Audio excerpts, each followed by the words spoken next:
Who the hell can wait till morning? Talk now at latenightsportsradio.com.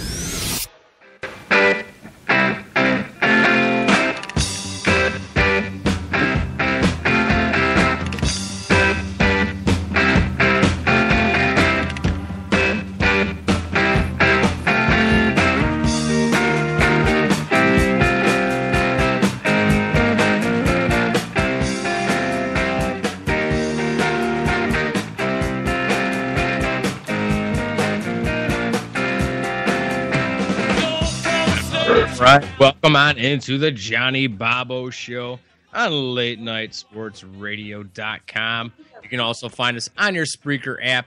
I'm Johnny Maloris, and somewhere out in Nebraska, we have Bob Sullivan, who does a bunch of stuff, talk sports. We have Keith Grieve right now working the metal shop, because that's what he does. At 10 o'clock, we're going to bring in our guy, Jim Sarantias, the Fantasy Greek. He's going to stop on, and we're going to talk about all sorts of things, kind of a little bit about the Packers and kind of what they have coming up on the NFL draft, because we do have that NFL draft coming up soon. We're going to have Keith. Keith, you're going to be working on the draft. You're going to have myself. Maybe if Bob's lucky, we'll invite him out. We got Witch Chicago, working in schools. Great organization, keeping our kids from being stupid and from being horrible people. And I appreciate those kinds of things because I just hate ignorance. And so, we're going to be working with them. We're going to be doing a live draft on April 30th. Okay, it's going to be Thursday night. Thursdays, come on out to the Cubby Bear in Wrigleyville. That's where we're going to be broadcasting live from. We're going to give out some T-shirts. I think, Keith, I know you're going to be on the show. Maybe we'll invite Bobbo out, but I definitely got some pretty good T-shirt ideas that we're going to have kind of printed and ready to go, come April 30th. What do you guys think about that? You going to come out for that, Bob? I know you just went to Minnesota recently, correct? I did. Chicago doesn't sound too pleasant right now with all your tornadoes. Yeah, that might happen, by the way. So I might just disappear, everybody. So that's just kind of a little disclaimer on the show. There might be a point where either I just lose internet connection or I'm going to have a knocking at the door and it's going to be a tornado. And then Johnny goes bye-bye. I hope it's not like the father in Twister where he just gets sucked up into the tornado out of the bomb shelter. Probably one of the worst built bomb shelters in movie history. Yeah, that was a pretty bad bomb shelter. But we were talking about this in the pregame show.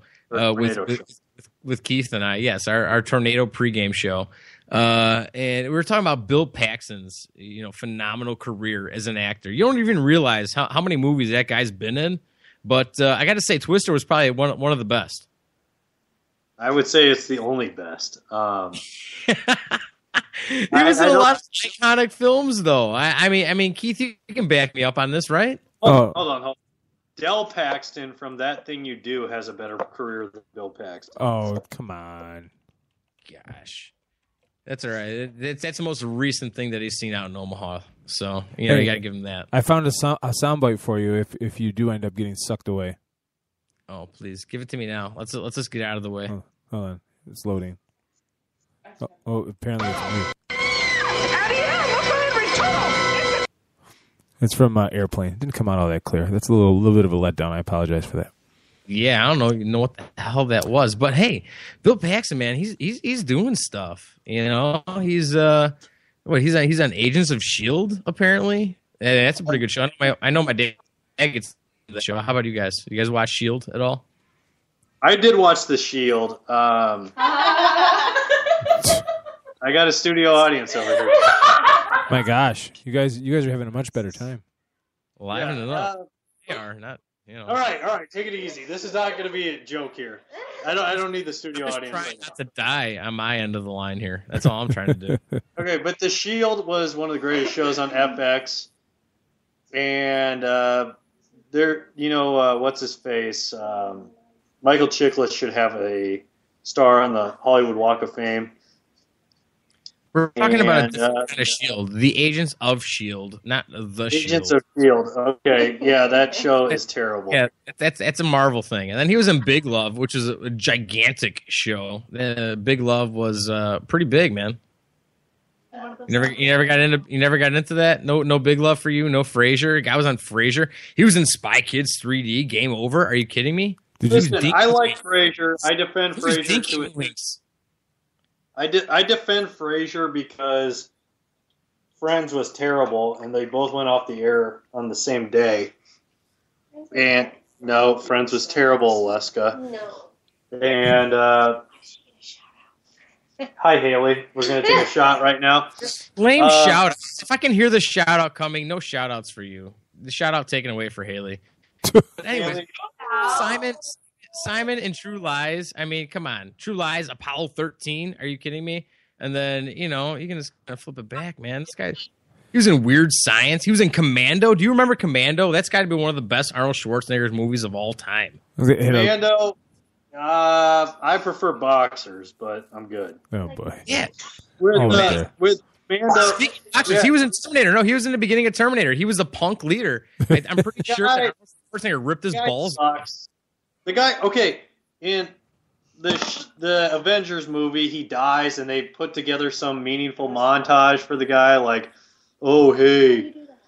It's not in Avengers. You're thinking of the wrong man. Well, we were talking about the guy from Avengers, so that's why I was talking about Avengers. No one's talking about that guy. No one's talking about that guy. We're talking about Agents of S.H.I.E.L.D. What are you doing here? Because Bill Paxton has been on several episodes of Agents of S.H.I.E.L.D. But we're not talking about the character from Agents of S.H.I.E.L.D. You're making me think of the wrong person. This is all your fault. All right, let's get to whatever we were going to talk Twister, sir. God bless you. And see, this is what happens when we let Bob do stuff. See, I'm thinking about Bill Paxton just because Bob. Hey, don't be jealous because I got a studio audience over here. Yeah, whatever. My studio audience calls into the show. His name is Cody Vancura, and he's going to be joining us at 10:28 or something like that. Hey, Allison is going to be coming on. This is probably another band that I'm assuming Bob's just going to rip because that's another terrible band, everybody. So get ready. You are just a bitter man. Yes. You are crusty already, dude, and you're a young buck too. You're only what, 26, 24? 24, going to be 25 here in like 4 days. Oh, great. I can't wait to not celebrate your birthday. It's going to be amazing. I'm sure, Cody, we'll talk about that a little bit later. It was probably like my right hand or something. That's how I call my. That's why I call my right hand man. If I ever need any help, Cody's right there for me. You know what I mean? Crickets. All right, talk sports. You got it. And so let me ask you something, Bob. I mean, did you keep up with Major League Baseball? I mean, for me, it was amazing. Just watching the whole opening day thing happen. You've been waiting for a long while, and we got guys like Clint Robinson, 30 years old, 8 seasons in the minors. Only came up for the majors for 2 short stints, but winds up on the the Washington Nationals roster. And I know that's one of those teams I hear that Keith apparently. And, obviously they're in the same division as your Mets, but what you don't like the Nationals and what they're doing right now? Well, if you're brings up an interesting debate that I've gotten into with other people. If you're a fan of a team in a division, don't you by law or nature have to hate everybody else in your division, at least in your division? Yes, as a fan. It's fan law. As a fan, not an analyst or anything like that, but purely as a fan. Okay, so there's nothing that the Braves, Marlins, Phillies, or Nationals could do that will meet with anything else but my scorn. Well, that's fine. And where do you stand on this, Bob? Because the way I see it, I mean, you have to hate any other team within your league, let alone your division. However, when it does come to the postseason, if you get knocked out by the said team, you're allowed to root for your own division, for your own, the team that knocked out your team, or for your league over the other. But in general, you should hate everyone within your own league and within your own division as a fan.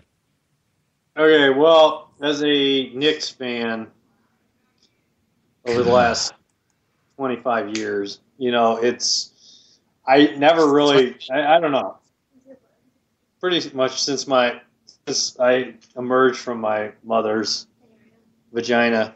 I've been a miserable Knicks fan right now. What? Do you really need to be prompted? Do you need to be prompted? Yeah. I don't think you do. No, probably not. But as far as the Knicks go, I don't really root. As soon as the Knicks are eliminated from playoff contention. Would you guys all shut up? I'm just kidding. Sorry, ladies. Oh my god. I'm not kidding. Ladies, shut the hell up, please. Fuck you, Johnny. Whoa! There we Just go, wanted Haley. to- Yeah, wow. Somebody with a little Okay. life over there in Omaha. That's great. So much for Midwest hospitality. Mm-mm. Not Okay, these ladies. but- They dip. They dip at the bar. It's very impressive. Johnny, I was gonna do a shot for you. Now I'm not. Aw, man, my heart is breaking from like 400 miles away. It's like 9 hours, so you put the math together. Yeah, Chicago. no, I can't do math all that well. It's not really my thing, but Okay, but what I was going to say is I don't get the whole people being like, oh, I'm going to root for National League because they're in the World Series. That's stupid. Just either check out or root based on who you like, and that's it. Don't root based on what league or conference your team is in. That's stupid. yeah. No, I kind of hear you, It but doesn't like, make you look any better. It doesn't make you look any better. It's like, oh, well, the team from the Atlantic Division in the Eastern Conference in the NBA won the NBA Finals, so that means our division is really good. No, it doesn't really mean that at all because Toronto Raptors are probably the only good team in that division, and they're not even that good. So yeah, that's rough. That's rough. Just the whole NBA thing. That's all happening right now. I don't know if that's all that fun, but that's what I'm saying. I'm excited. We have baseball coming up, and that's all happening. We have the NFL draft. That's going to be happening real soon. And again, we'll get into that with Jim Sarantinas. But I mean, when you think about kind of some of the miracle stories of guys like Ryan Madsen, he ended up making the Kansas City's opening day roster. This is a guy who's disappeared now. From the major leagues since 2011, okay? Finally made a roster, ended up saving 32 games for the Phillies, and then just, had Tommy John surgery, ended up struggling when he was trying to come back, and only really made one other appearance, in the pros since then, since 2011. That was in single A, and, now here he is, 34 years old, making a roster. Another Tommy John guy, that's been gone for a little bit. Jason Marquez, he ended up making the Reds roster. Again, a 36-year-old guy, still somehow managing, to kind of find what he can do to, piece it together, to pull together a career. And that kind of leads into my article that was on 87sportsfans.com the other day about, recent retirees and, some of the guys that might be coming up and retiring over the next season here, and a couple of those guys end up showing up on this list as as surprises to make a roster, like Jason Marquez. And how do you feel about that, Bob? I mean, do you really feel like? I mean, I don't know. You're kind of a crusty guy a little bit. Do you appreciate some of these older ball players that continue to just crawl and do everything they can to just stay in the game and just kind of find a way to make it work? With Jason Marquez, there is one point in his career where it would be beneficial to a team to sign him because every team that he signed with went to the playoffs. But that ended after he went to the Cubs and killed and healthy about the Cubs. But as far as,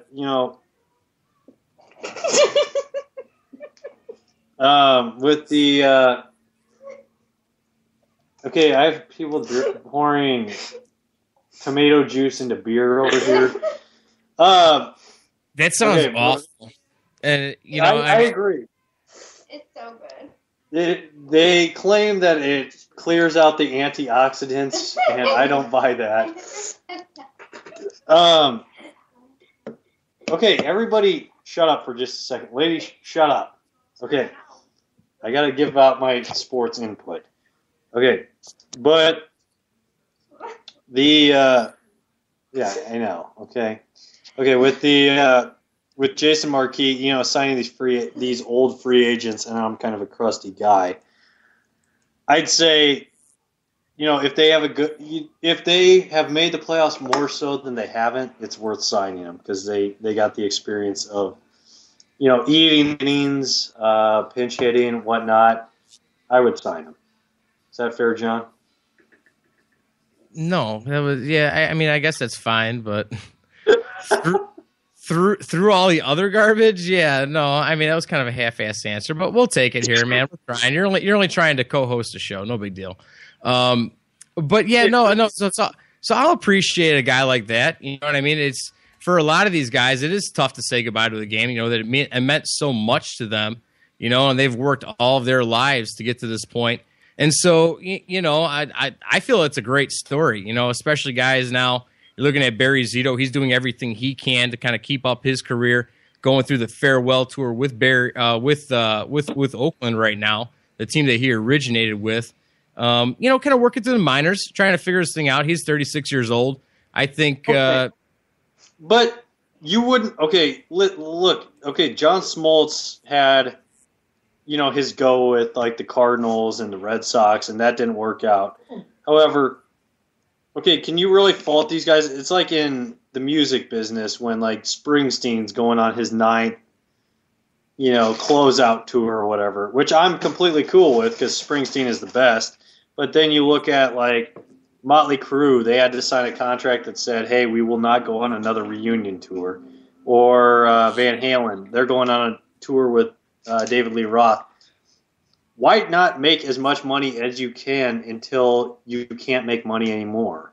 What's so wrong with that? Why are you so angry with that? But see, though, I don't even see that. I mean, obviously, you know, in the earlier halves of some of their careers where they kind of fought to the point where, you know, they had to earn that contract, and then, you know, they did everything they can to, you know, reach free agency, get the most money they can. You know, I mean, if that's kind of the way things pan out. But you know, when it really comes down to guys like Barry Zito right now, like I said, in Oakland, 36 years old, Torrey Hunter, 39 in Minnesota, AJ Burnett, 38. These are all guys right now that are pretty much on their farewell tours, and the only reason why they're still playing is not for the extra buck. It's because they love the game. You know what I mean? I mean, for myself alone, I can tell you, you know, just how much baseball has offered me, at least in terms of just living my life and understanding, you know what, you're not going to win every battle. You can bat 300, you know, and still have a pretty good life because nothing, you know, ever goes according to plans. But I mean, that's why I feel a lot of these guys are still in it, is because, you know, they love the game, they love the people, they love the camaraderie and everything else that comes with it.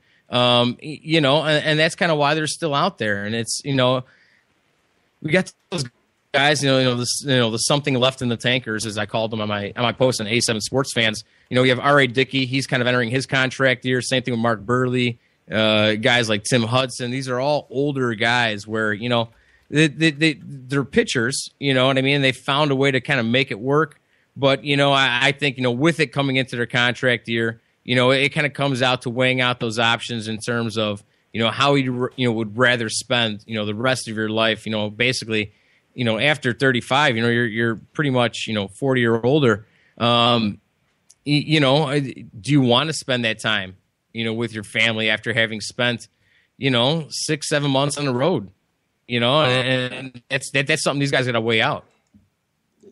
I'd say forget your family at that point. Yeah. No, I would kidding. Expect that.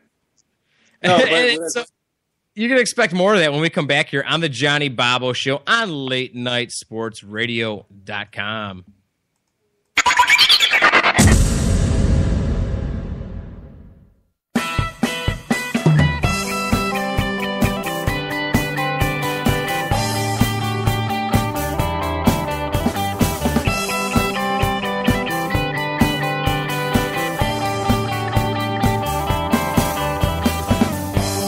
Something shines in your eyes tonight.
Lost or found love,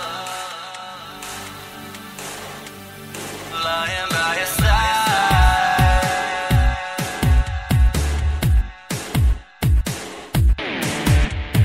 Take another second to keep breathing in the moment before it's gone. You never know when others lost until you find just what it costs to be wrong. Think of me passing by, you think you see me coming. I wonder if you pull me in, kiss me just one time again. Cause in the final hours of night, do you remember? Lost or found, love lying by your side.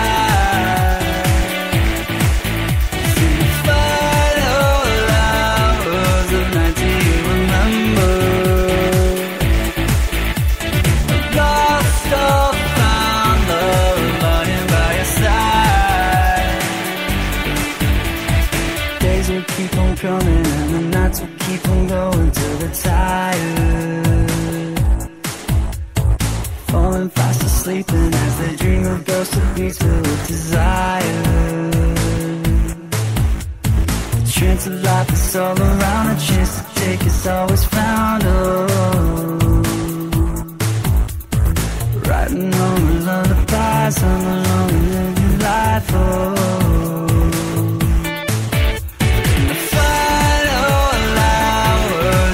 do you remember? Lost or found, love lying by your side. In the final hours of night, do you remember? Lost or found, love lying by your side. Take another second.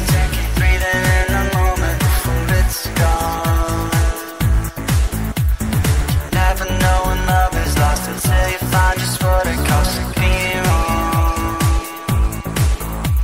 I wonder if you think of me passing by, you think you see me coming. I wonder if you pull me in, kiss me just one time again. The final hours of night, do you remember? Do you remember? Lost or found, love lying by your side.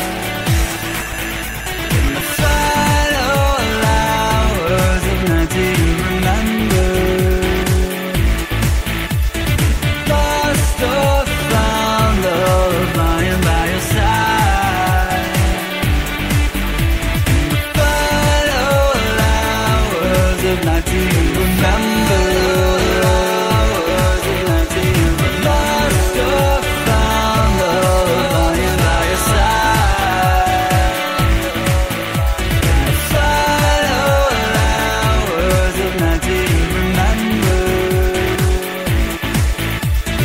Lost or found, love lying by your side. Who the hell can wait till morning? Talk now at latenightsportsradio.com.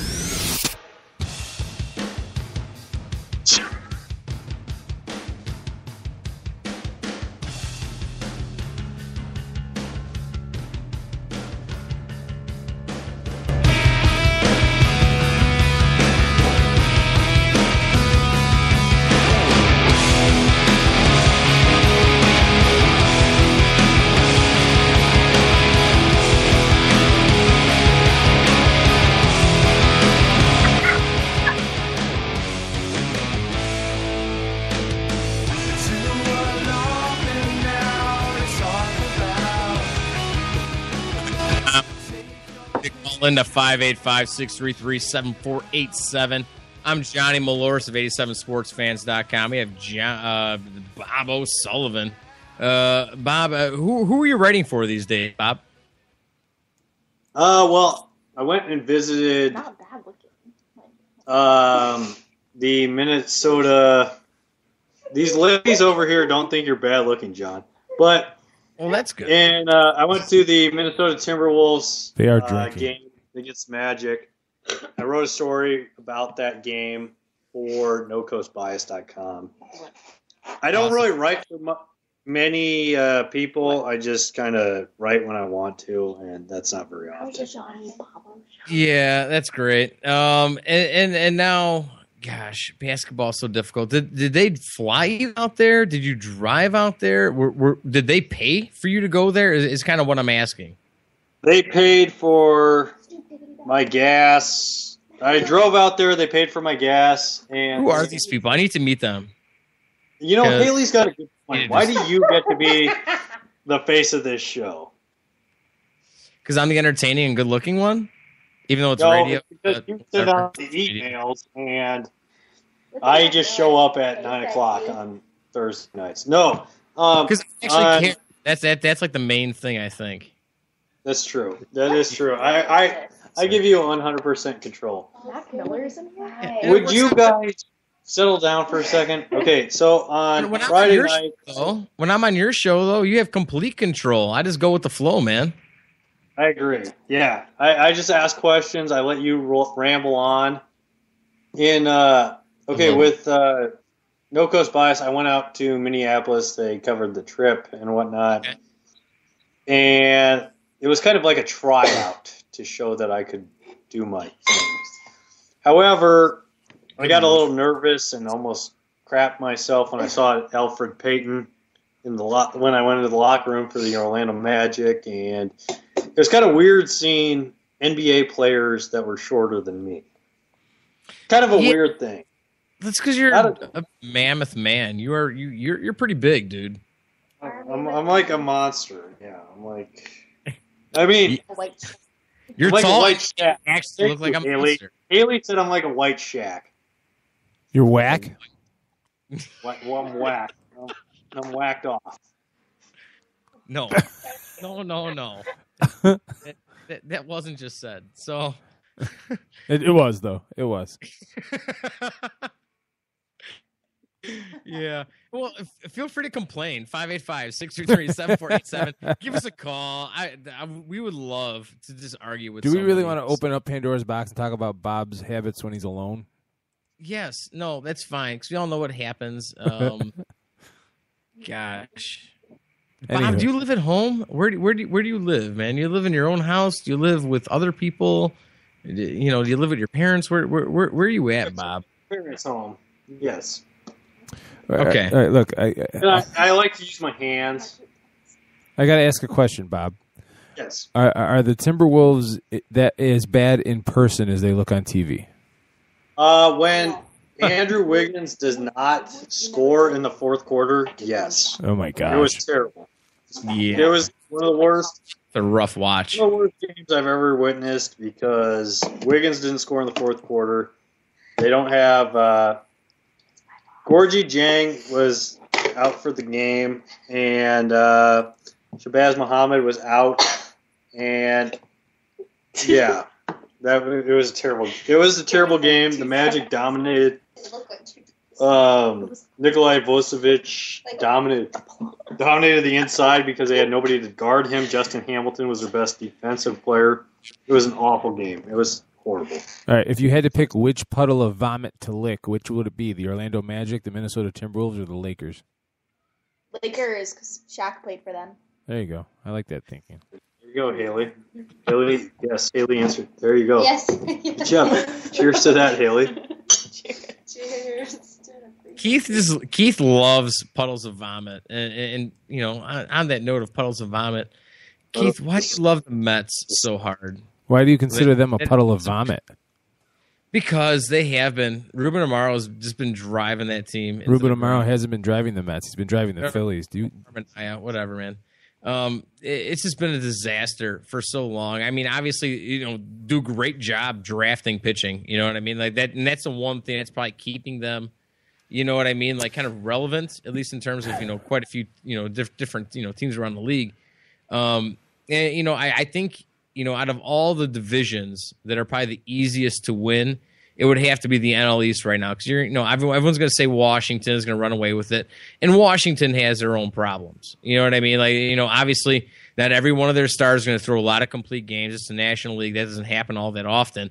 But, their bullpen is suspect. Anthony Rondon, he's injured. By the time he comes back, is he really going to be all that comfortable? Knowing that it's a knee issue, that's a big problem for a lot of guys, in particular when it comes down to hitting. And, is there a chance at all that the Mets are somehow able to sneak through here? I mean, does everything absolutely have to go right in order for them to, to contend? Because right now, I think the Marlins, stand a pretty good chance. But, outside of that, Atlanta, even though they're 3-0, I don't see that, lasting much longer. No, nothing, to be honest with you. Nothing that happens in April matters at the end of the season. Very rarely does it matter. How about that? You remember the start the Brewers got on last year, and where did they end up? That wasn't even a start. That was 80% of the season. Well, even fell apart. Even more so to my point. Brewers. It means nothing. How could you not? But I don't like from Wisconsin. Yeah, they suck, don't they? Yeah. Who? They smell like cheese and dried asshole. She's Right. Well, I guess we went there. So yeah, and All right, what were you saying about the Mets, though? I believe, I'm not sure, but I believe that Johnny was trying to say that ask if the Mets had a chance if everything goes right. No, not at all. No, they're terrible. It's Marlins, and actually, let me correct that. It's Nationals, Marlins, maybe Marlins, and that's it. Not even the Marlins. And that's the thing, though. I actually like the Marlins team. Especially once Jose Fernandez comes back.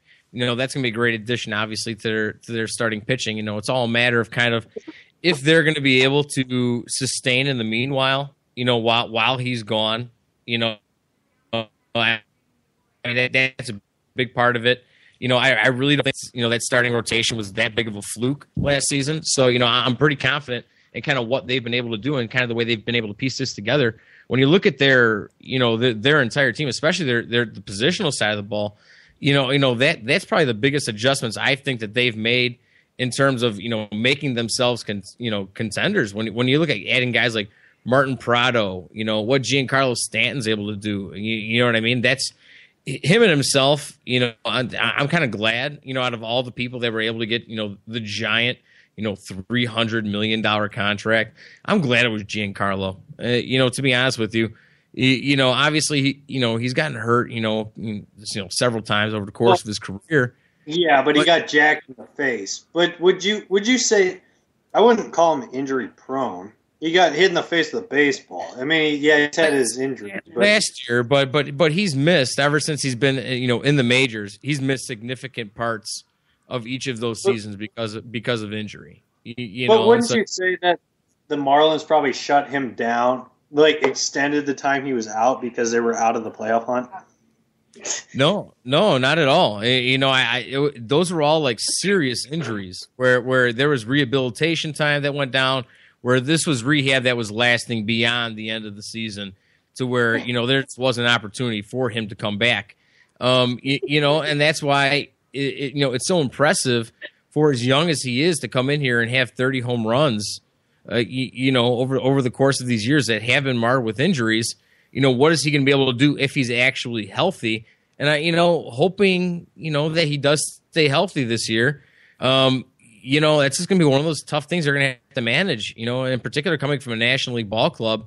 When it comes down to the American League, at least you can give these guys a little bit of a break, work them in as a DH, give them a couple of days off where they're still able to stay fresh in the lineup, keep their swing, in its groove, without just, taking full days off, and that was, kind of one of the other question marks is if Michael Morris is going to be able to stay healthy. That was a guy they brought in to play first base. Obviously can play a little outfield if need be. but really they don't need him out there with, Yelich and, Ozuna's out there, Stanton, obviously Ichiro is now a part of the ball club. Those are all, it pretty much sucks up your outfield. So there's going to be days where at least it's better for Morse where he's playing first base and, you hope, one of those injuries doesn't come back. However, it's just like I said, it's a matter of kind of watching and making sure those things, are able to keep balanced. That's the biggest part for Miami. And if that does happen, I think they're going to be a legitimate contender, for the Nationals, to be honest with you. Yeah. No? Yeah. You don't think so? They add Latos, into that rotation. You got Prado, D. Gordon. Obviously D. Gordon, he needs to pick up his base percentage. However, that's a guy where, he's in the spot. Last year was his first full year, as a professional in Major League Baseball. And so, that is pretty impressive. Though there's things that he can work on. He's young enough. And I just think that there's a really good mix of veterans and younger guys in that ball club to where they could put something good together. I think it's as much of a pipe dream as the Mets. The Mets don't have any bats. The Mets have all the pitching in the world. If they somehow can score some runs, at least they have the pitching. Miami can hit. That's the thing about about the Mets is the fact that there's so many question marks in terms of guys that end up having career years, and like in terms of Duda, and is he going to be able to replicate that? So, there's proven guys on Miami's roster, and in terms of the Mets, I feel that there aren't. When you look at the guys that are established, they're all guys that are established as successful ball players, so long as they're healthy, which just doesn't happen. So, I'm looking at the statistics for the Marlins, and I see Saltalamacchia, Mike Morse, D. Gordon, Adeiny Echevarria, Martin Prado, Christian Yelich, Marcelo Ozuna, Giancarlo Stanton. Who on that roster has really been proven over the long run aside from Stanton? And again, missing 30 to 50 games based on the season through his entire career. There are no guarantees on that roster. None. That's the thing. Oh, Johnny's breaking up. Did we lose both Bob and John? No, I'm here. No. Johnny. Can you hear now? Johnny, your BS meter kicked in. Oh, no. Oh. Your BS meter kicked in. And so no. Can you hear me now? Yeah, you're good. You're good. Oh, my BS meter. Oh, okay. Yeah, no. That's the thing. As an outsider, though, you don't realize what kind of a ball player Yelich is, what kind of a ball player Marcelo Ozuna is. These are all guys where not only sure they're young, but they've proven themselves to be able to do things. You know what I mean? They're guys that they have been successful, and now it's adding those veterans, like I said, in terms of the Michael Morris, in terms of adding Martin Prado. Those are all stable pieces that are consistent veterans that are not only able to help you bring these guys up and teach them how to play the game, but they're also guys that are going to be able to go out there and perform, and you add that to that young mix of guys where not only, have they at least established themselves through, a year and a half, 2 years of play, where you at least have a little bit, baseball size. These are all guys where, they're on the brink. You know what I mean? There's breakout opportunities here on that Miami ball club. And I think, this might be the year where a lot of people are writing them off, but, they're kind of one of the teams that I had under my radar. Same thing with them and same thing with the Cincinnati Reds. No way that offense is going to be that terrible again. And did you see that bomb Jay Bruce hit the other day? By the way, he's healthy. In April. I'm here. I had a distraction. What was the question?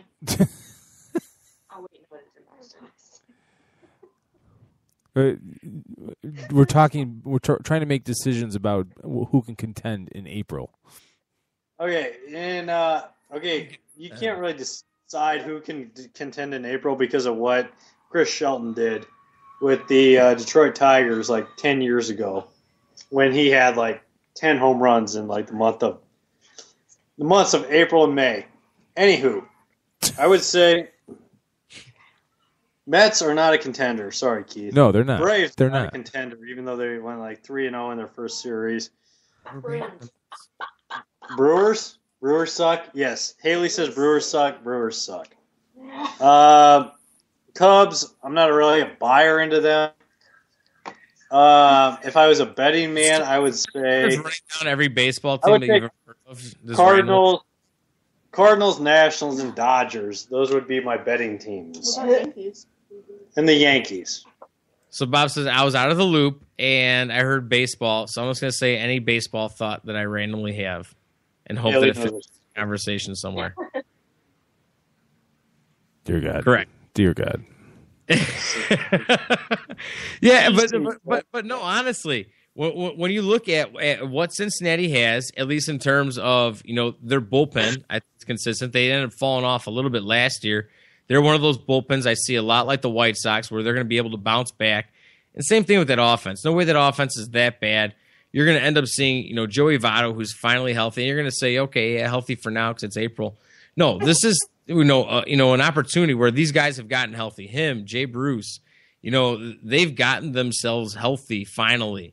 You know what I mean? And that's kind of the deal. I mean, sure, they have to prove that they're healthy, but I mean, you're at that point, during their recovery where this is where they should finally, be past that, the breaking of the scar tissue, everything else, to where they're playing comfortable, they're playing like themselves, they feel normal swinging a bat, and so that's what I'm saying. You're going to see, Joey Votto. That's a guy where, nice patient hitter behind Billy Hamilton. So, whenever Billy Hamilton, if he's able to figure out, kind of how to get on base a little bit more, he's going to be able to steal a lot of bases because of Joey Votto, and they're going to end up walking Votto a lot more, and so I think, in order for them, you're going to see Todd Frazier. He's going to start stealing some more bases, and starting rotation, it's not that bad. It's not that bad when you look at Mike Leake, you look at Johnny Cueto, you have Homer Bailey still there, Tony Cingrani. That's not really a bad look, and so I'm pretty confident on what Cincinnati is going to be able to do this year, and I feel like a lot of people are writing them off unnecessarily at the moment. Well, they're writing them off because Joey Votto sucks. And what is Jay Bruce? So funny. Why does he suck, Bob? You can't. Okay. Thank you, lady. It's great at the peanut gallery, but you have to say things of consequence for it to actually matter. Okay, Joey Votto, how many? Okay, he's not going to hit any home runs. Yeah, Billy Hamilton's going to be great on base, but Joey Votto is not going to be anything of substance. He's a $110 million embarrassment. Oh, wow. That's great because he can make a pretty solid contact to pretty much any part of the field that he feels like whenever he does actually. Oh, yeah, was that last year? A great patient hitter. Hey, look, and what is Jay Bruce exactly? The guy played in 137 games last year and struck out 149 times, only hit 217. He's a run producer. A run producer. He drove in 66 runs in 137 games. That was last year when he was hurt. In the year, and part of the year before. You know what I mean? Like I said, it's one of those guys where he's actually through his injuries and actually starting to matter. Yeah. Before that, he was a stud. This is a guy. I mean, sure, he's in a bat 250 for you, but he's going to be able to bring you, over 20 home runs, over 80 RBIs, and what else do you expect out of your five hitter? I mean, those are all really good things to have. The Reds won 76 games last season. How many wins did they add this season? How many wins did they add to that? Fourth in the division. If you want to do Mr. 3000, Mr. Bernie Mac, and do Mr. 3000 finish fourth in division, that's cool. But that does no good in the world of things that matter. No.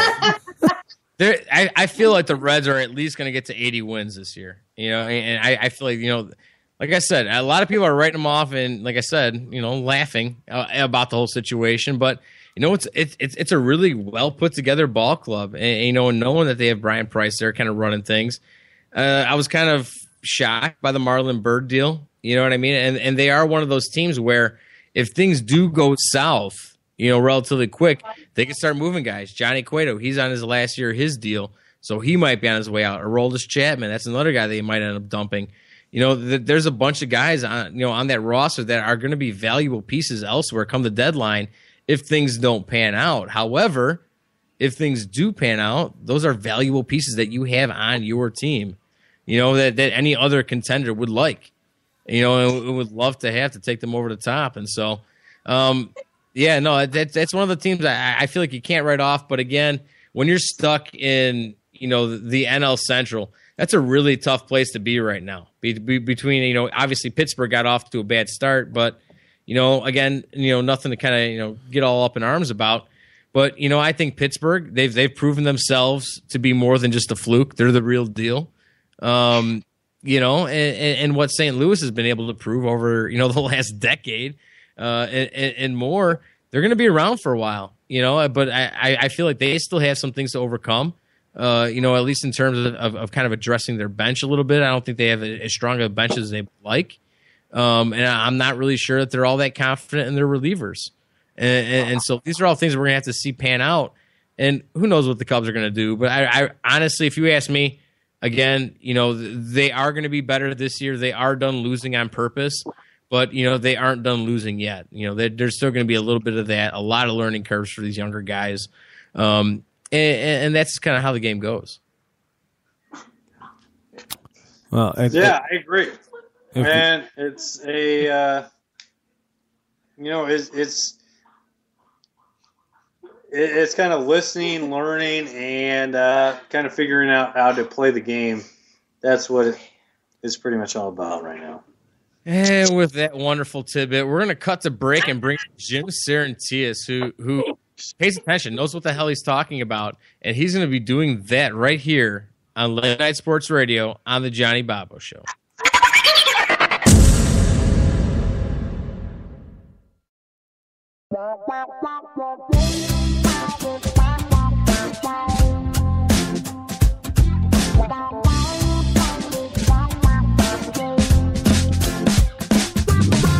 Baby, you're a mystery. Tell me what's a girl gotta do?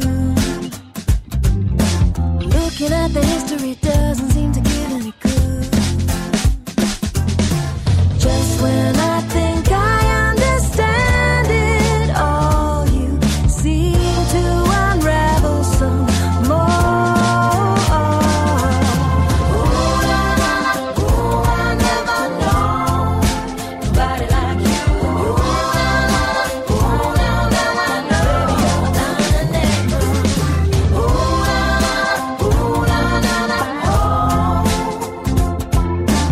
yeah, you keep me guessing, I'm confessing now, well, baby, it's true. I never know nobody like you. Baby, you're unenable. Baby, you're a riddle, I'm caught up in the middle of you. I'm trying to think bigger, but I can't seem to figure it through. I wanna make it better, but now I'm scared of looking a fool. Oh, baby, no, I've never been very good at playing it cool. Just when I think I understand it all, I find I know nothing at all. Ooh, I never know nobody like you. Ooh, now I know. Baby, you're kind of neighbor. Ooh,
you.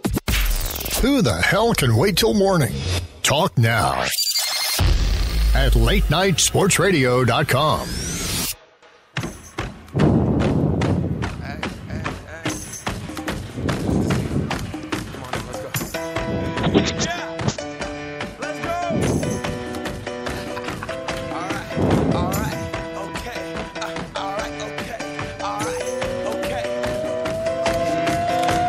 Return to the Mac. Get up what it is, what it does, what it is, what it isn't. Looking for a better way to get up out of bed instead of getting on the internet and checking a new hit. Me get up. First shot, come strut walking. A little bit of humble, a little bit of cautious. Somewhere between like Rocky and Cosby's for the game. Nope, nope, y'all can't copy yet. Glad moonwalking. It's the Johnny Bobbo Show on Late Night Sports Radio. I'm Johnny Malores. We have Keith Grieve.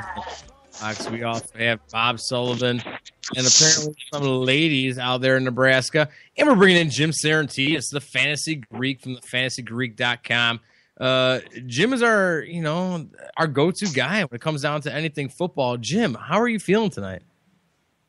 You know, John, just like you, I've been taking cover most of the evening to avoid these, well, actually most of the day to avoid these terrible showers. I'm doing okay. I'm a little frazzled, but, you know, things could be better. I could be in bed right now. You haven't gotten sucked up by a tornado yet, so that's a good thing, and obviously nothing to joke about. Some pretty serious stuff around us. It's been all around us. Somehow it's been getting the rain. Indeed. So what do you got for me, buddy? Yeah, you know, it might seem like a slow week, you know, in the NFL, but really it isn't because there's all sorts of things to talk about. In particular, did you guys break the news? No. Let's hear it. What do you got? Troy Polamalu retired. Get out of town. Kid you not? It was breaking news this evening. It was announced that Troy Polamalu had retired. Boy, he's been with those Pittsburgh Steelers for a long time. But apparently no one's really surprised by this, and certainly I'm not. There's been a lot of talk that he would be contemplating retirement, and there have been stories/rumors that the Steelers have been trying to get him retire so they could avoid the whole pie-in-the-face thing of having to cut him. Right. So anyway, that happened tonight, and got to expect what's his name? The backup there, Shamarko. Somebody help me here. Thomas to take his place. Yeah. From Syracuse University. Okay, well, at least a little bit of a pedigree there, you know. But so what are they going to do now with Polamalu gone? I mean, obviously they've kind of dealt with him being gone for a significant amount of time, anyways, because of injury over the last several years. But I mean, do they have a guy that can step in right away and kind of be that face, or are they going to have to find somebody? As I just mentioned, Shamarko Thomas should be sliding right in at strong safety, but don't be surprised if the Steelers also draft another defensive back for the future. Simply put, it's just in general a position that they could use a little bit more depth on in terms of their talent. Right. I mean, obviously they're already kind of looking at cornerback. I feel like that's probably their number one need so far going into the draft, coming on up April 30th. It's a Thursday. Who does things on Thursdays, by the way? Anybody? No? You do, in case you didn't realize you're hosting a show. Hey, Keith. Yeah, Keith, is Johnny drinking? Not Johnny, but Bobbo is half in the bag. Oh, is he really? See, I need to be half in the bag to be on this show. Is Bobbo still there? He Bob, we got you over there? No? I'm still here, guys. Oh, okay. Wonderful. He had us on mute because apparently he figured he could. I had to keep the bitches quiet over here. Wow. Right, bitches? Right. Well, somebody oughta. And that's why we bring on great guests, so that way we don't have to hear about them all that often. But so what's Pittsburgh going to do though with that 22nd pick right now? I mean, obviously it's not high enough to go after any of the really big names, but are they going to be able to address some of their needs with that top draft picks? Somebody they're going to be able to just kind of plug right in. John, as I've mentioned, they have Shamarko Thomas who will slide right into the strong safety position. Not only that position, but with that 22nd pick. Sure, I mean they could use a nose tackle. There's no question there. They could use another defensive end. There's no question there. In terms of their linebackers, they should be good to go. But James Harrison, he's not getting any younger. Hopefully Jarvis Jones steps up in his place, but we'll see. Otherwise, that's, to me, their top two needs. Right. They need cornerbacks. So, hey, I know you had some other things for us to talk about tonight that had nothing to do with the breaking news. Oh, yeah, no, absolutely. No, you got that. And kind of get into the whole linebacker deal. Obviously Green Bay, that's kind of one of their, number one needs right now.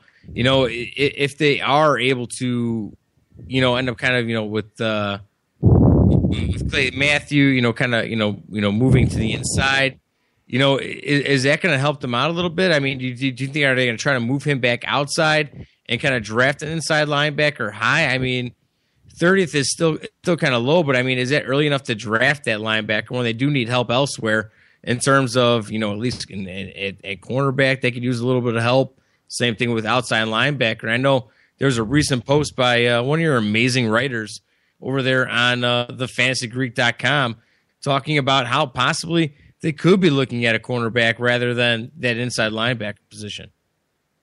Yeah, more than likely their first draft pick will be a cornerback. It's just simply a position of need, given the losses that they've sustained at that position, especially Devon House. He'll be and Tramon Williams. They'll both be missed. After that, though, I think it's fair game that they do look at the inside linebacker position. There's questions whether or not last year's draft pick at that position, Carl Bradford, can actually fill it. And Sam Barrington, while he's done a good job, and Clay Matthews, while he's done a good job, neither one of which, especially Clay Matthews, he shouldn't be there permanently. Julius Peppers isn't getting any younger, so I do like them to look inside. And at least for the Fantasy Greek, our writer who for the Packers, Jim Widener, believes that it'll be. And I'm sorry, I'm just trying to find his post here. Yeah, he's saying straight up, round one, Packers. That's what they need to do. No, they're going to go cornerback, Johnny. Right. Yeah, right. Cornerback. And then, in terms of the middle linebacker position, the player that they're going to take a look at is likely going to be Carl Bradford, I believe. See how the 2015 F. That's why I keep Keith around. Always with the great sound bits. Every time we need one, there's our guy Keith. But I mean, it's Denzel Perryman. Okay, yeah, exactly. I mean, and there are. I mean, dealing with the loss of Tramon Williams. He ended up going to Cleveland. Same thing with Devon House. He ended up leaving. He went to Jacksonville. That is kind of one of those deals where cornerback's going to be one of those main needs that they're going to have to address. And then in terms of Aaron Rodgers, they ended up they brought back Bulaga, and they brought back Cobb. Same thing with Tolzien and BJ Raji. But when it comes down to it, they're not guys where they're gonna go out there. Ted Thompson, not one to use free agency all that much. He's going to keep the guys that he likes and focus in on that draft. And that's kind of honestly what separates them from the rest of their, the NFC North. What do you think about Minnesota? I mean, honestly, they're still waiting around. Adrian Peterson, he's going to go through and meet with the NFL, kind of discuss, his reinstatement. What do you think, Minnesota's really going to do? Are they going to go straight for running back right out the gates, or are there other things that they're going to address prior to dealing with the running back situation? Well, you've hit it right on the head, Johnny, and they've got to make a decision on the running back position, whether they're sticking with Adrian Peterson or whether they're not. And depending where they end up on that question will dictate what they do with that first-round pick. The reality here is that if Adrian Peterson leaves, and I think there's a strong case and some strong indications that he will not be returning, if for the only reason he just doesn't want to be there. He doesn't want to deal with all the psychological aspects of returning to the field, dealing with fans that may not be happy with him, and maybe he just wants a new start. So if that is the case, more than likely they'll be leaning towards a running back in that first round. On the other hand, if they decide to stick with Adrian Peterson, then more than likely they will go after one of the top wide receivers and give just one more weapon to Teddy Bridgewater, hopefully a weapon that gets him over the top, since Greg Jennings just wasn't the ticket last season. But whatever the case, if it's not Adrian Peterson, it will likely be a setback for them in terms of their possibilities of contending for the NFC North. Right. But I mean, with having dumped Greg Jennings, they did end up saving $5 million on the cap. Bringing that, a great weapon, in terms of at least, a bona fide number one guy in Mike Wallace.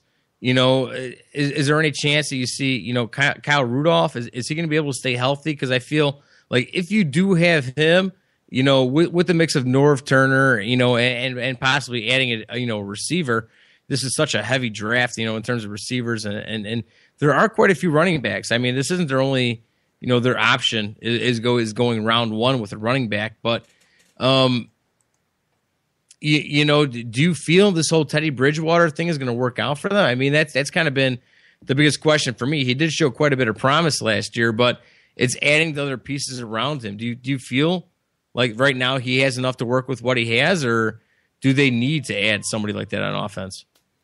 Well, Johnny, Teddy Bridgewater had a solid rookie season. I believe he was roughly 3,500 yards passing, minimal interceptions, and roughly around 20 TDs. He needs to boost those numbers if this team has any type of a chance to make the playoffs.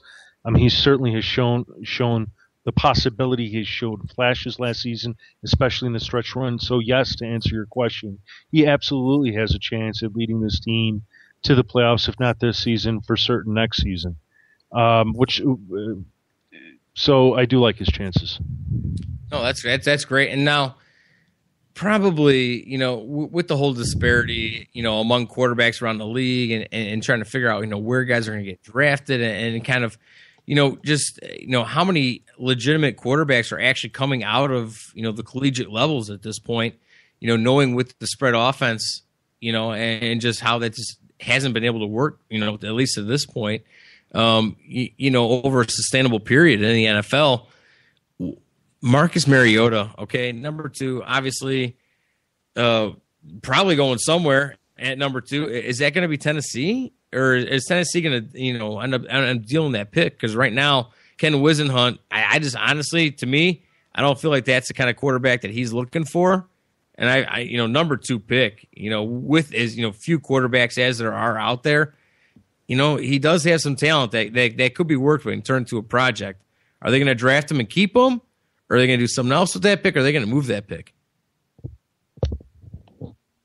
Well, for the Titans to move that pick, they're going to have to get one hell of an offer to do that. So if somebody wants to switch out their first-round picks with them, give them a second-round, something else, as well as a first-round pick for next year, the Titans would be stupid not to trade down and just give it up and let whoever wants to take Marcus Mariota take him. But if they have that pick, I think it's going to be difficult for them not to give it up, or not to draft Mariota. I mean, if you look at this situation, they don't really have a quarterback right now. I don't care who it is that they say their starting quarterback is. They don't look like a starting quarterback in the NFL. Marcus Mariota at least gives them an opportunity, and it doesn't mess up or shatter any possibility of nailing one of the top free agent quarterbacks next season, such as Eli Manning, Phillip Rivers, or Sam Bradford. Right. And I mean, do you feel like maybe, is there a trade still possible? I mean, there's obviously enough time to kind of work something out. You're going to see a lot of guys after the draft, a lot of veterans end up getting cut. Is that something where, they go out there and they make a move now for a guy like Phillip Rivers? Because right now, he said that he's going to wait, kind of added, a little bit of drama to the situation, at least in terms of saying that he's going to play out this season before he makes a decision, as he's heading into free agency. Is a guy like Phillip Rivers there? Is he available to make that move? Or, I know right now Jay Cutler is still available here in Chicago. Everybody here seems to want to ship him out of town. How do you feel about that? Are they going to look to make that trade for a veteran? Or are they just going to wait until 2016 and pick up one of those guys? Well, I think if the possibility was there for the Titans to pick up a veteran in Phillip Rivers, I think they would probably even consider that. I mean, Ken Wisenhunt is very familiar with Phillip Rivers. Phillip Rivers has probably got a good 3-4 years left in the tank. It would obviously require for them to give up a first or second round pick for him, but the option would be there. I think if they could get him for a second round pick, and for certain they'll keep their first round pick and go after the defensive tackle from USC. Good. Yeah, and now, why isn't he even showing up to the draft? I know, obviously, Bob's not coming to town, so that's not good enough for him to stay away from the draft. Is Mariota going to change his mind? Is Jameis Winston going to change his mind? Are they going to make their way out to Chicago for the draft? How do you feel about that right now? Your guess is as good as mine. All reports is that they're not coming. So if there's any intimation that they might change their minds, I think they really should, because it's pretty obvious to me that both are going to be drafted in that first round. I don't care what the rumors are. Yeah, and now how do you feel about that, at least in terms of, the NFL, how they look at this whole situation? Because, those are, your two top, picks, essentially, possibly. With them not showing up, I mean, that's a huge moment for them, in terms of, walking across the stage with their families, everybody's happy, a major part of their career, they're just going to give up that opportunity. It doesn't really happen all that often. How do you feel about that? I think it's a missed opportunity for them. The NFL, I don't think they can really do anything until they're officially drafted. Yeah. Yeah, no, you got it. All right. Well, very good. No, and so now we have this whole draft thing coming up at the Cubby Bear here in Wrigleyville on April 30th, okay? And so again, it's on a Thursday. We're going to be sucking up a lot of your time, but we're going to be working in the schools, witschicago.org. Check them out, okay? And so what they do, they promote literacy and just basically find different ways to communicate and help educate the children within the Chicago Public Schools elementary system. And, I just feel like, with all the drama that's been happening within the NFL and kind of all the character issues, working with a program like this for our NFL draft, I just think it's a really good idea because, it really does help support these kids and kind of keep them out of trouble. How do you feel about working with Wits here, Jim, on this short little period? I mean, do you have any children, or is this something where, you have kids that are going to be, personally affected by, Wits' work? Or, I mean, how do we get involved here with Wits? Well, here, let me just tell the listeners out there, the Fantasy Greeks NFL Draft Night to benefit Wits Chicago, which Johnny has alluded to, is taking place on the night of the draft on April 30th from 6 p.m. to 11 p.m. at the Cubby Bear, right across the street from Wrigley Field, which, by the way, is one of USA Today's top 10 sports bars in the country. If you haven't been, you should be. The event costs $50. It includes food and a donation, as well as an entry into a live raffle for various items, including autographed sports stuff and gift certificates. Come on out. It's a great time to celebrate football in the spring, meet friends, make new friends, talk some smack, and cheer on your team. It was a really good time last year, and it'll be a really good time again. Plus, we're looking forward to some live TV coverage from CBS to Chicago. So we want to pack the place. It holds where we're having it there at the Cubby Bear holds 200 people. So you need to get out there and let's make a big impression on the city of Chicago. As far as Wits Chicago is concerned, it's for working in the schools. And basically what Wits does is it, through its volunteers, works with kids basically through tutoring and mentoring them in the schools, just sitting down with them, helping them with their reading skills. And since 2013, Wits has sent 29,750 summer books home with Chicago public school students. During the school year, besides the tutoring, they then give them the books for the summer, remind them to read every single day, at least for 15 minutes, to keep these kids enjoying reading and to stay educated and to stay strong. So, Johnny, this is a great opportunity for all of us to get behind an organization like this. We proudly support them at thefantasygreek.com. And for all our listeners out there, you come out and you support them too. Plus, Keith, what else are we going to do? Stuff.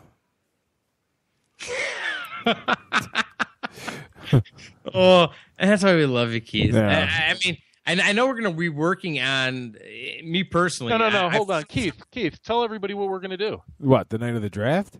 Yeah. Well, we like to, break down every pick one by one and give our thoughts, and because Tell everybody we're doing a live podcast. Come out and join us. A live broadcast. Join us. Oh my God. How about that? And that's a mega block too. As a matter of fact, we're going to be broadcasting pretty much the entire night of the draft. And that's the best thing. We're going to be bringing on people from all over, kind of getting in, in some of these, out of town ideas, because we're from Chicago, Jim and myself. Keith, you're a New Yorker. We got Bobbo there in Omaha. You know what I mean? So, we got people coming from all over the place. There's all sorts of connections, but it's all about getting that in-depth detail as to kind of, why these teams are making these picks, and why it's so important. And so, again, you can tune in on April 30th or come straight out to the Cup Bear in Wrigleyville, which is going to be amazing, from 6 p.m. to 11 p.m.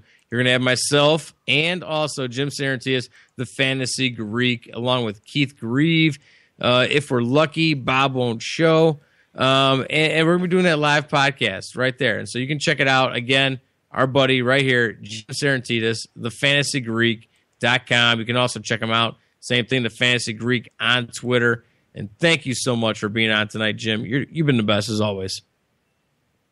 You got it, Johnny. All right, be good. And so what we're going to do, we're going to come right back here on the Johnny Bobbo Show on Late Night Sports Radio.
Who the hell can wait till morning? Talk now at latenightsportsradio.com.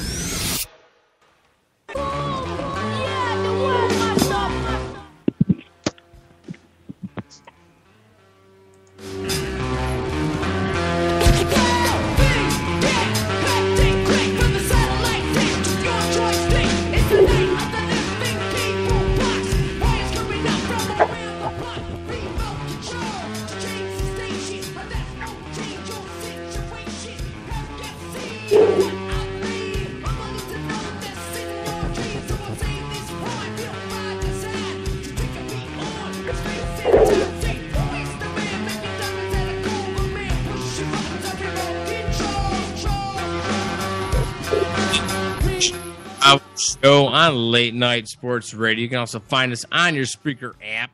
Otherwise, you can find us at LN Sports Radio on Twitter. Same thing with at 87 Sports Fans.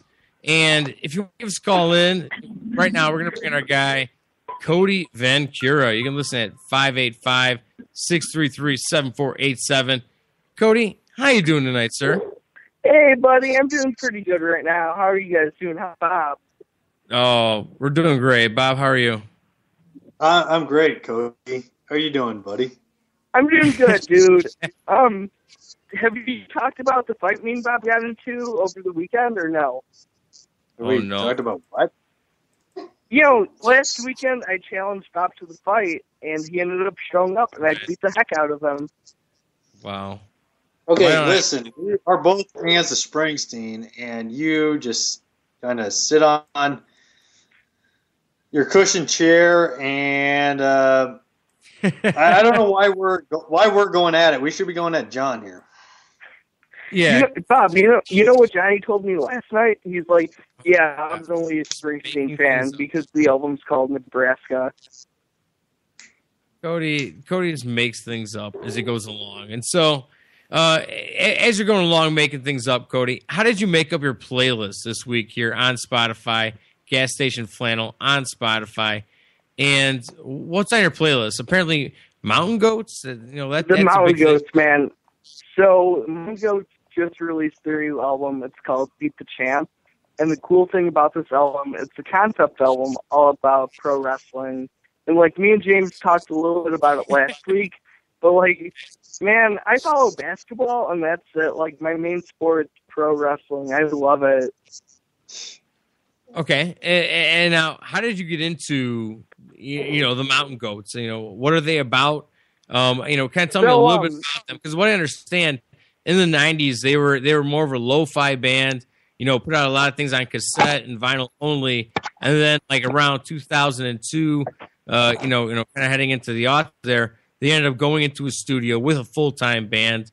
Tell me a little bit about that.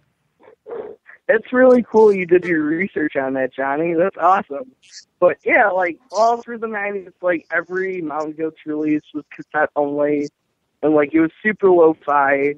It's always been one dude, and like guest musicians. It's always been John Darnielle, who, in my opinion, is the greatest American folk writer of the past 50 years. Like, screw Bob Dylan. That dude sucks. Like, if you want to get really into like Americana and what like being an American and being like folk is all about, John Darnielle has been writing the best albums for the past 25 years.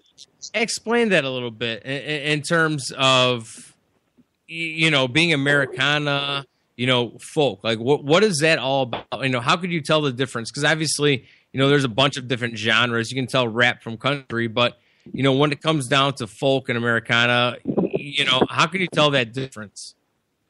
I mean, like, the thing with John and what a lot of new, really good American folk singers have been doing has been just putting out stuff that's been about, like, human experience and not, like, oh, this is such a great country. Like, you get back to, like, Woody Guthrie and Arlo Guthrie, and those folk, but it was all about, like, we're living in this great country. And, like, a lot of the songs as well have been about, like, this country could be a lot better.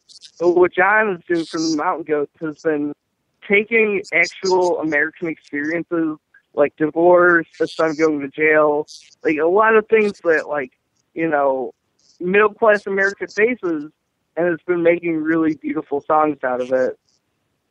No, that's awesome. No, I really appreciate that. Now, do they have influence on the band we're about to bring in right now? Hey, Allison? Hey, Allison. Yes. Tell me a little bit about them. Because right now, Allison with a Y sounds a little bit pretentious. Who is Hey Allison, and do the Mountain Goats have any effect on what they're going to bring to the table? So. For sure, dude. Actually, like, this all correlates so well.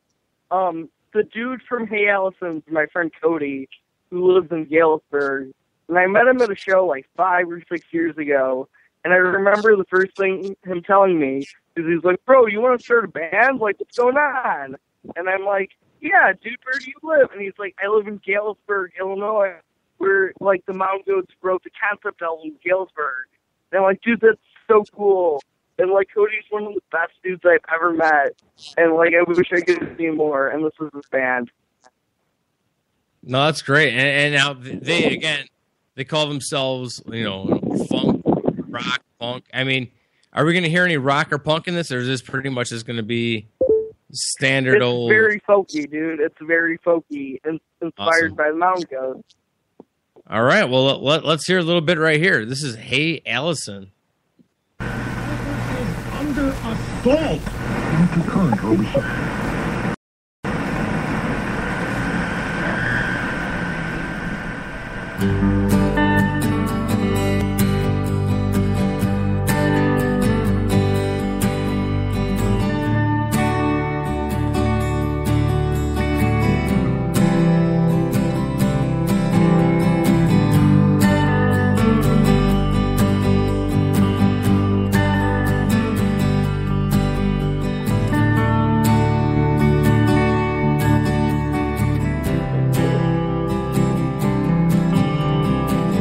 There's a reason to go to the bar.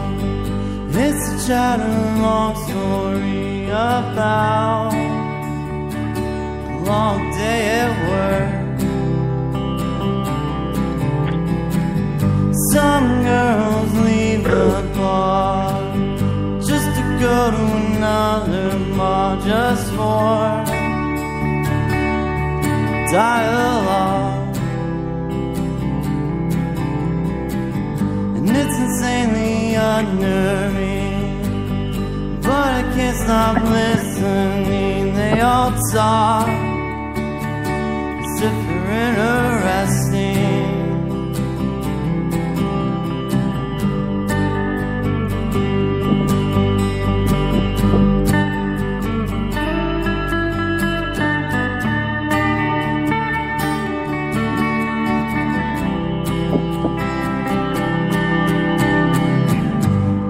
Turning in soon. Start again on the Sabbath, hardly past noon. These habits are managed, and I'll be in my bed, wishing for death, the escape I anticipate. And I'll be in my bed, wishing for death, the escape I anticipate.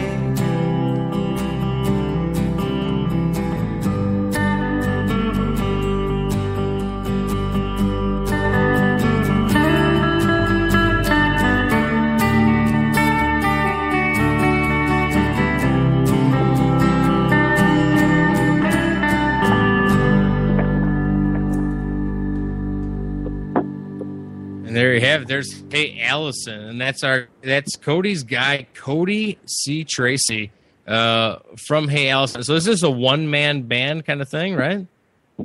I mean, it started off as, but I think Cody's enlisted new people to, like, play backing instruments for him. That's good. And now, does he have a new album coming out, or will he be playing anywhere soon? I'm pretty or sure he was just on tour for a little bit. Okay, and so But I see you some can kind of set up on Bandcamp, and he's a really great dude. That's awesome. That's awesome. And so, again, Cody, you rock, man. I mean, So thank you for coming on. I really appreciate it. Yeah, dude. I love coming on. I give Bob crap, but like Bob, you're a homie, and we get into our little fights. But I'm sorry. Cody, I got the with you, buddy. What was that? I missed that. I'm sorry. Okay, Cody, that song was, it was fine. Would you just take it easy, ladies? That movie. There was nothing about the movie on TV that would make you say that. What? But Cody, I feel like that song was, it was good. I would probably listen to it again. It would take me like 5 times to be like, all right, I kind of like this. It was a slow one. Well, Bob, that just comes back to me and Johnny being like cool Chicago bros, and you being a Nebraska baby butthole. Listen, why do you gotta get so mean about it? Okay, listen, you A-wipe from Chicago. I don't even know what your style of music is. Like, we got 311. Chicago has nothing.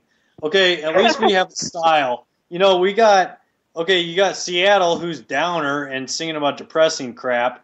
Chicago has no style. I don't even know what the style is. We have Lawrence Arms and we have Alkaline Trio. Dark hole. Huh? Johnny, tell him we have Alkaline Trio. Blues, punk, rock. There's all sorts of stuff out there. Punk rock. Oh my God, that's what you guys have coming back at me. You just don't get the Bob. You're too Nebraska to understand. Give me some Chicago crap, and then I'll come back at you. Buddy Guy? I mean, Buddy Guy doesn't do it for you? I actually went to ranker.com, and so this is where they rank all of the bands that have ever come out of Chicago. And I'm not saying I agree with this, but these are just some names. Kanye West, Smashing Pumpkins, Chicago, Sam Cooke, Disturbed, Jennifer Hudson, Muddy Waters, Common, Wilco, R. Kelly, Hudson just destroys everything. Rise Okay, Against, she's so fat. Lupe She was Fiasco, fat. She's skinny Earth, now. Wind, and Fire, Fall Out Boy. I will give you Chicago, and I will give you Smashing Pumpkins. But that's what about Fall Out Boy, man? Fall Out Boy just opened up opening day for the Cubs. Don't forget about Debrat. Whoa, that's exactly.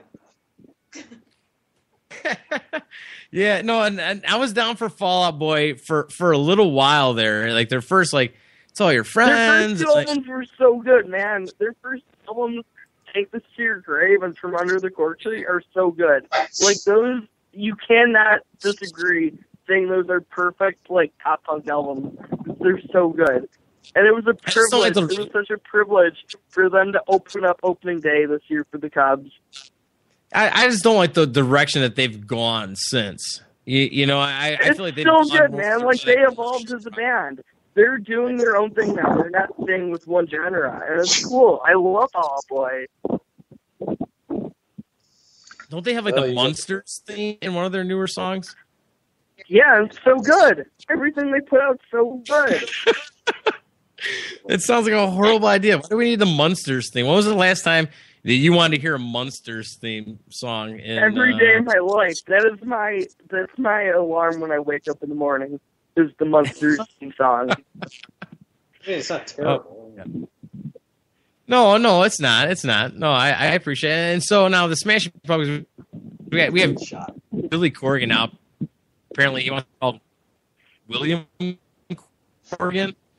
How do you feel about that whole thing going down now, Cody? With William Corgan going on tour now here with Marilyn Manson. I mean, Marilyn Manson is that still a top drawing act? How do you feel about Marilyn Manson? No, Marilyn Manson was not a top drawing act. He was actually in Hickory Hills, Illinois, 2 weekends ago at a bar by himself, and that's how far his career has dropped.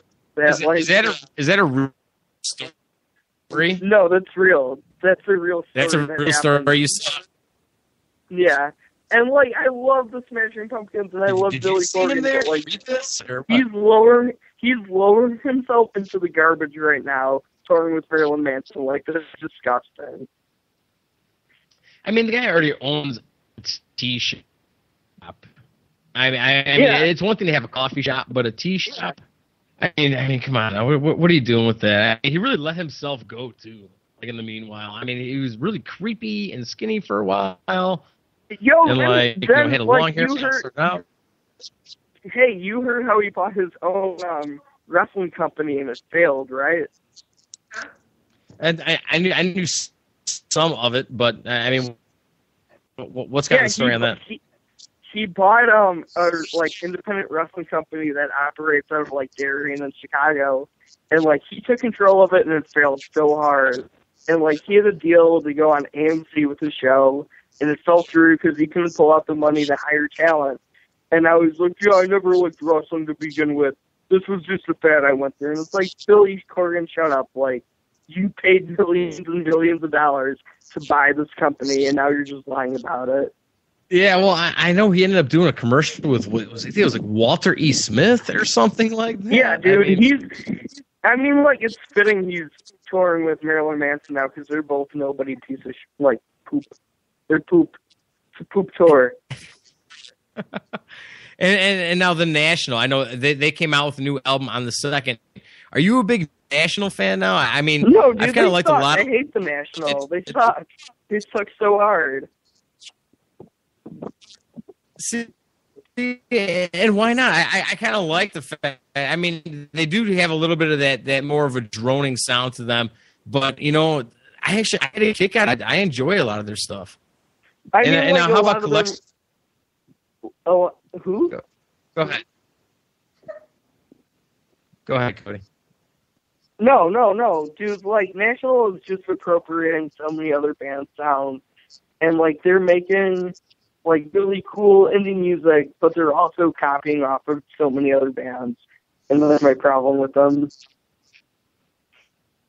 Like, yeah, and kind of one of the things. Yeah, no, maybe I don't feel like they're doing that so much. I mean, at least the Smiths there was a little bit more of a kind of a beat to this, some of their stuff, even though the lyrics obviously were really depressing. But at least there was a little something, at least some melody to it.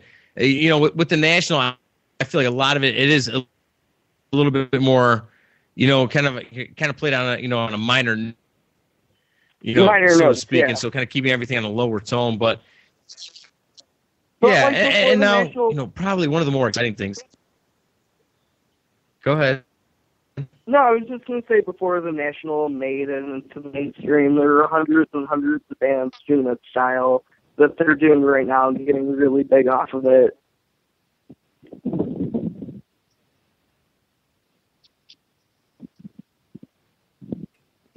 Is anybody there? Bob, are you there? Yeah, Hello? I'm here. What was the question? Right. Well, I'm John, are you there? and kind of going back to some of those bands. Don't worry about it. Well, I'm here. Okay, well. So we have Built to Spill. They're coming out with a new album. First time. That's going to be so tight, dude. That's going to be one of the best. How do you feel about albums that, released. Cody? I mean, man, Built to Spill is one of my favorite bands of all time. And, like, hearing that a new album's coming out has been a dream come true. yeah. Can I see it? Yeah. No. Bob, are you there? Out of here? Bob's there. Johnny, are you there? Okay, well, Cody, I don't know what you were talking about. Okay. I got to sell some beef with you, okay? Gas station flannel. Gas station flannel. Why coming are you through? the gas station Sounded flannel? Lunch coming out with a new album. How do you feel about that now that Well, go ahead, Bob. Hey, dude, I'm having some technical difficulties. I'll talk to you guys next Yeah, week. we Cody, all are. why are you better with flannel than me? Dude, I cannot hear anything right now. I'm hearing static. And so that's why we're going to cut the break right now, right here on the All right, Johnny dude. Bob Take it easy. on Late Night Have a good Sports one. Radio. You got it.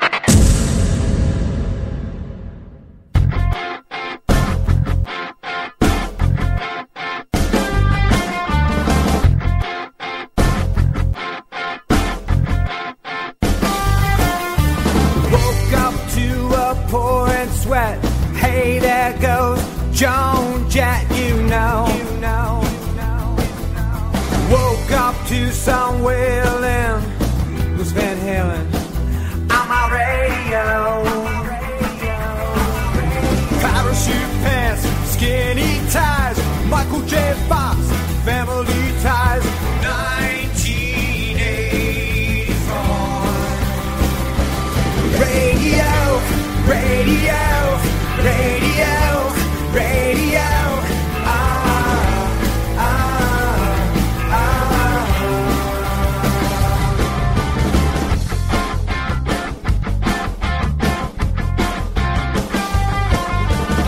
Don't want no more 90s shit. Nirvana was cool and maybe Pearl Jam, but that was it. Give me Springsteen, rock and roll, Cheap Trick, not Oingo Boingo. Hey, Joey Ramone, leave Michael Jackson at home. Radio, radio, radio, radio. Radio,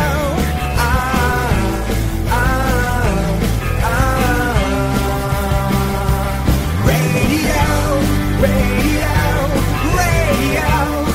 radio, radio.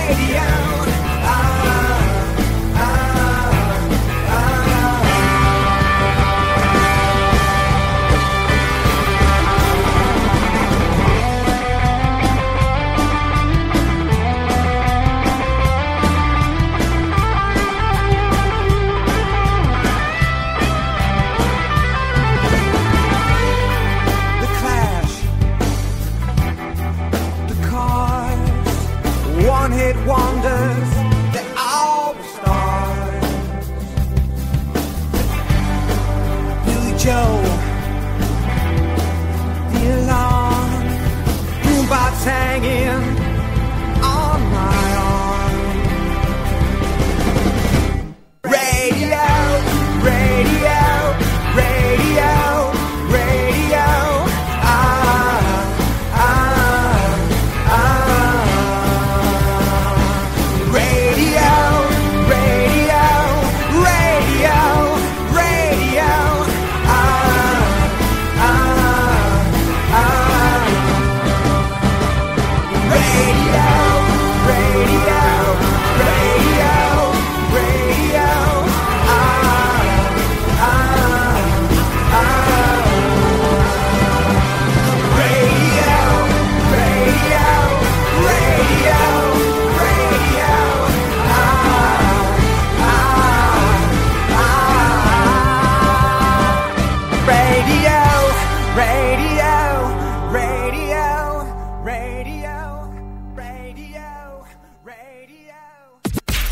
Who the hell can wait till morning?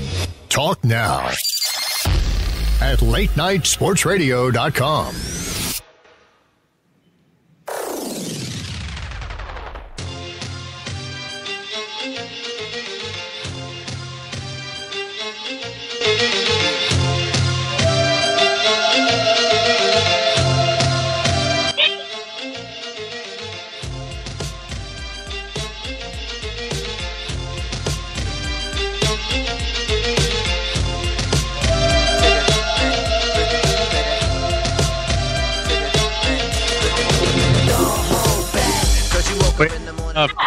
We're back on the Johnny Bobbo Show. I'm Johnny Malloy. We have Keith Grieve in the metal shop, and also Bob Sullivan, our guy, doing his Bobbo's buffet. Bobbo, your celebrity buffet, man. We're starting off tonight. Would you two shut up?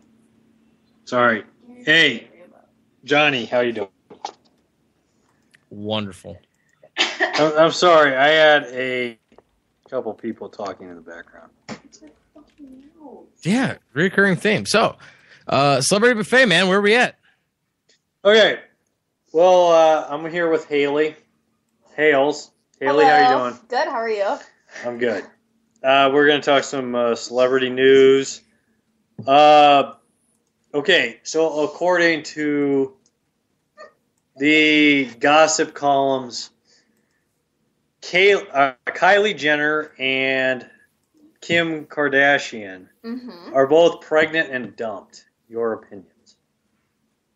I mean, Kylie Jenner is only 17 years old, and Tyga's like in his 20s. You don't know that. And I don't think she's pregnant for one, and I don't think Kim and Kanye are split up. Like, that is a lasting marriage. But- they got married in the Palace Okay, of they don't- Versailles. They don't just make up these celebrity. Yeah, they do make them up. do. Okay, well, All the time. why would? Okay, then you would hear about a lawsuit between the Kardashians and You would have to file them. Between who? Their the dad Kardashians. Their dad is turning into a woman. So that would make sense for the daughter to get attention, Kylie, to get pregnant. She already got a boob job and lip injection, so it wouldn't surprise me that much, but She's going to be I don't having think that unprotected sex, right, guys? With Tyga. With Tyga. I Tyga don't- knows better than that. Who's Let's Tyga? be honest. He has a baby. You already Tyga sings Rack City Bitch. Rack City bitch. Yes. All right. And he came here on tour with Honey Cocaine. To And then they Omaha? got shot up. When she got shot. Yeah. He has a little son named. She got shot up here in Omaha? Yes, she Yeah. did. Mhm. Where? At the She got shot in the arm. They were at Sokol. Sokol. Okay, that makes sense. Okay, well, let's move on. Okay. Okay, so there's also Bruce Jenner who is having a sex change.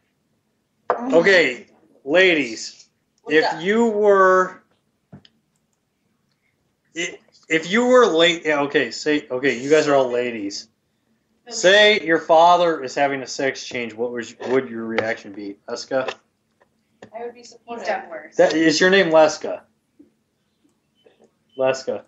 I would say you really need to think about what you're doing. Annie?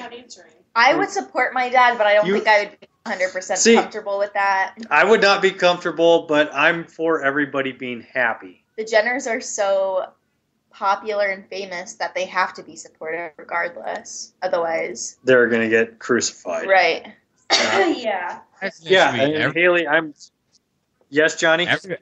No, I say that should be everybody, no matter what your situation. You know, Yeah, it's. Go ahead. Yeah, be happy. Do whatever you need to do to be happy. I would say this, though. Okay, Bruce, you're 67, whatever you are. Just stick it out for the next, 30 years. Don't ruin the rest of your daughter's lives. I don't even think it's Not a it's fair about. statement. I mean, it's more so that it's becoming a spectacle, where it's being filmed. All this other stuff is happening kind of around him. It just kind of seems like things are spiraling out of control a little bit. But it's obviously it's a very difficult situation. There's a lot of different chemicals involved and stuff, and different kind of medications, and so. I feel like there's a lot more to it than people realize, but it's very tough. And I mean, not to have your family support behind something like that would even make it that much worse. I would imagine. I would probably say that if my father was getting a sex change, I would probably not be comfortable with it. But I would say, It's your dad. You know As what I a mean? father- You love him. the last 30, 40 years, I would kind of be like, okay. And married to a woman. And married to a woman.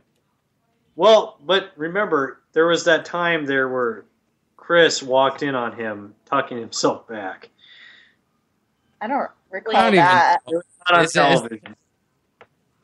The restaurant I used to work at had a transgender server that worked there, and he was a complete boy still, but had really long hair, and he would use the women's restroom. And so we had this father that freaked out. Did he have a hose or did he have a faucet? A hose.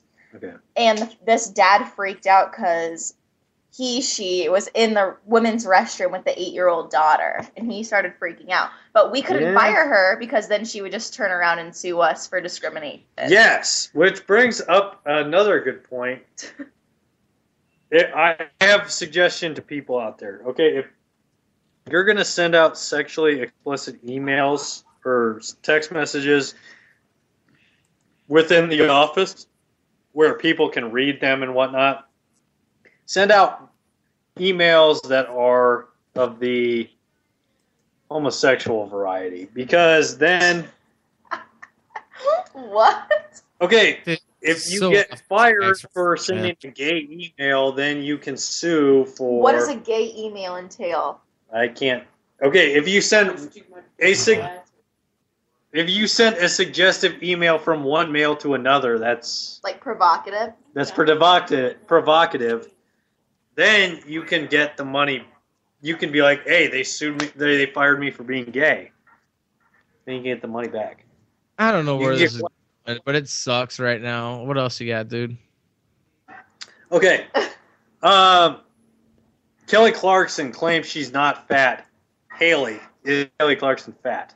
She just had a baby. She's gained some weight. she's put on some. She's packed on the poundage. She is heavier than she used to be, but I don't think it's fair for the media to completely destroy her image. But is it fair for her to say she's not fat? Because she is kind of fat. It's her personal opinion whether she thinks she's fat or not. Cheers. She's kind of like. I'd say, okay, I The will woman say had this. a baby. They just have a baby though. You get 4 months. If you're in Hollywood, In the eyes of the BMI index, she's Yeah. a little overweight. in the BMI index, she's plus size. BMI index.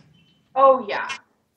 Oh, But What is Okay. that? I don't even know what the hell Okay, it is. if I don't- your first child, you get a year to bounce back. Fair, ladies? Yeah, Yeah, my for sister's sure. only- my sister had a baby 2 weeks ago, and she only has 7 more baby pounds to lose. Okay. Leska's, yes. But she's not really. Okay, so She doesn't sound human. okay, so you get 1 year to get your S together, so to speak, and then it's kind of up to the gods at that point, or we can call you fat. I don't think people realize like all the things that change within your body that come along with a pregnancy. That's the other part too. There's stuff that just can't change. It just never, just physically, it just can't happen. Human inside of you. Ladies, Obviously, your body's going to change. ladies, let Her the weight does not affect her singing. ladies, let the men talk about this, please. We know more about pregnancy than you guys do, so let's. You do not. Oh yeah, because you've had a baby. And you have too, right? No, but I can talk about it just as much as you can. Doubt that. We have periods. You don't even have to. Yeah, that's true. You don't even have to think of squeezing a watermelon through a straw. We do. You guys, I just want you to ponder on this image. Yeah, she is a heavy set gal. That Kelly Clarkson is a heavy set gal. Okay, Johnny. Yeah, that's what would happen when you have a baby. Things happen. So She was prettier when she wasn't pregnant and didn't have a Look at kid. this one. Yeah, she is. That watermelon you were talking about, that was her. Well, Bob, A I need some more juicy gossip next time, man. No more of the what's the Kardashians? None of that, man. Yeah, well, Kardashians, that's- Jen. Okay, what am I supposed to do? What transit? Okay, well, what am I supposed to do when I look at the newsstands and 90% of it is Kardashians? But there hasn't been like a baby bat born somewhere with elephant ears or something. I guess there's the Incredibly overweight squirrel. Harrison Ford getting in a plane crash, but that's not really that exciting. That's sad. That's old news, man. That's old news. But he's still alive, so that's all good. And I'm hoping we're gonna get that new Star Wars pretty soon here, from what I understand. So I'll get some more. Well, hold on, ladies. Do we have any more celebrity gossip? No. Whoa, no, they're all out, man. You girls don't watch enough E. there is a celebrity not gossip, but Can you give me my water jug? Haley, what did you say? If you had to choose between a ape apocalypse Yes. or a zombie apocalypse, which one would you choose? They don't know. Bob. Okay, well, I will have to shout this out because it was not yelled loud enough. Apes. An ape apocalypse or a zombie apocalypse, I would definitely take a zombie apocalypse because I don't think they have the brains that zombies do. Apes. Did our brains not come from apes? Yeah, you said I picked zombies because their brains aren't developed as ours are. They're not. Zombies are not. Oh wow! I don't know if anyone's brains develop, but that's what happens here on the Johnny Bobbo Show. We do stuff, we have fun, and you can feel free to find us on LateNightSportsRadio.com, on your Spreaker app. Download Johnny Bobbo Show on iTunes. Again, we got to thank all of our guests. In particular, Jim Sarantinas, the Fantasy Greek. You can find him on thefantasygreek.com, also at the Fantasy Greek on Twitter. Also, our guy Cody Van Stockton. You can find him on Spotify, on Facebook, at Gas Station Flannel. And then also, hey, Allison, the band that came in, that was amazing. I enjoyed them. Maybe a little bit. Haley, a shout out. Haley, lovely. Haley, as always, thank you, dear. This is the first time you've actually been technically introduced on air, so I definitely appreciate that. Normally it's just peanut gallery stuff, so it's nice to actually hear your name, to go with the voice. And so we appreciate you coming out. You can find me, Johnny Malores, on 87sportsfan.com. Same thing with at Keith Grieve. You can also find Bob Sullivan at Coco's Bias. Thank you very much. This is the Johnny Bobbo Show on Late Night Sports Radio. Be good.